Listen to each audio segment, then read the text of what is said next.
ठिकाणी आपल्याला बघायला मिळत आहे। एकंदरीत पुरुषोत्तमपुरी नाव का पडलं आणि याच्या पाठीमागचा इतिहास काय हे सगळं जाणून घेऊया। इथले स्थानिक काही लोक आपल्यासोबत आहेत, त्यांना आपण या गोष्टी विचारूया। पुरुषोत्तमपुरी जे नाव आहे ते पुरुषोत्तमपुरी नाव पडण्यामागचा इतिहास काय आहे?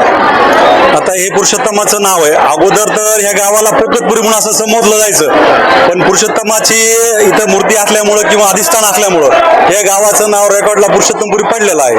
अगोदर पोकतपुरी, मी ज्यावेळेस लहान होतो त्यावेळेस पोकतपुरी असं म्हणून संबोधत होते, पण आता सगळेजण पुरुषोत्तमपुरी या नावाने संबोधतात।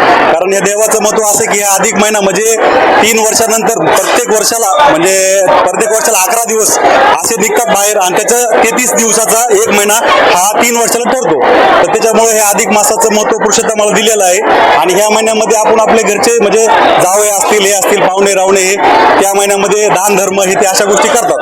तर त्याच्यामध्ये 33 आपले धोंडे असतील, बताशे असतील असं वाहतात। आणि ह्या दर्शनाला येणाऱ्या जास्तीत जास्त महिला भाविक भरपूर आहेत। आणि कर्नाटक राज्यातून, आंध्र प्रदेश राज्यातून, संभाजीनगर जिल्ह्यातून, धाराशिव जिल्ह्यातून आणि नांदेड जिल्ह्यातून असे बरेचसे ठिकाणून भाविक भरपूर येतात। दररोज लाखोंची गर्दी आहे, भरपूर लोक दर्शन घेतात, सगळं व्यवस्थित चालू आहे।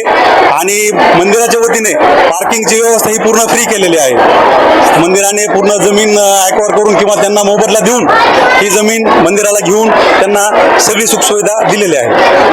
माझा दुसरा प्रश्न असा राहील, देशामध्ये एकमेव पुरुषोत्तमपुरीचं मंदिर म्हणजे पुरुषोत्तमाचं मंदिर आहे। या ठिकाणी अनेक राज्यातील लोक या ठिकाणी दर्शनासाठी येतात, मात्र ज्या सुविधा पाहिजे, जे रस्त्याची सुविधा असेल किंवा इतर ज्या सुविधा असतील त्या सुविधा लोकांना मिळत नाही, भाविकांना मिळत नाही। ट्रस्ट हातबल झालाय काही गोष्टी सुविधा देण्याबाबत? नाही, ट्रस्टच्या हातबल होण्याचा विषय तो नाहीये। ट्रस्टचं जे काम आहे ते ट्रस्ट 100% करण्याचा प्रयत्न करते।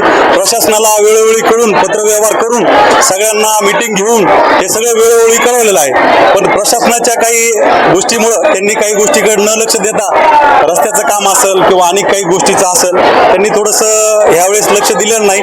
मागच्या अधिक महिन्यामध्ये आपला पुरुषोत्तमपुरी ते फाट्यापर्यंत रस्त्याचं डांबरीकरण झालं होतं, तर ह्या वर्षी ते पॅचेस वगैरे भरून घेण्याचं आम्ही वेळोवेळी कळवलं प्रशासनाला, म्हणजे पत्राच्या माध्यमातून, विनोद ह्याच्या माध्यमातून। पण प्रशासनानं आणखीन त्याच्यातच नाही, कारण ओमप्रकाशजी शेटे साहेब यांना बी थोडंसं देवाचं आहे ते, आणि याच्या अगोदर बी पहिल्या 3 वर्षामध्ये पण ते पण आले होते।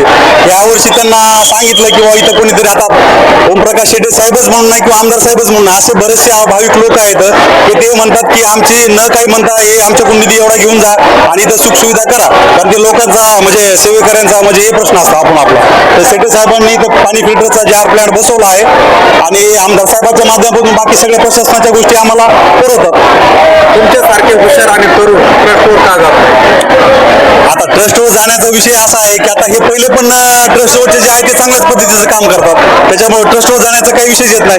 आणि तिथं जर काही भ्रष्टाचाराचा विषय जर असता तर ते पण झालं असतं, पण तिथं भ्रष्टाचाराचा काही विषय काही कारणामुळे, समजा काही राजकारणी गटातटामुळे म्हणा, काही म्हणा, लोकांनी काही वेगळे मेसेज देण्यामुळे म्हणा, काही अशा गोष्टी घडतात।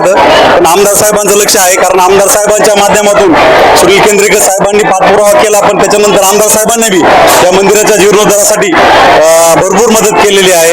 तिथं सभागृहामध्ये असेल, कुठं बी निधी असेल, आणि दरवर्षी बी आमदार साहेब 3 वर्षाला म्हणा, 2 वर्षाला म्हणा, निधी इथं काही ना काहीतरी टाकतात।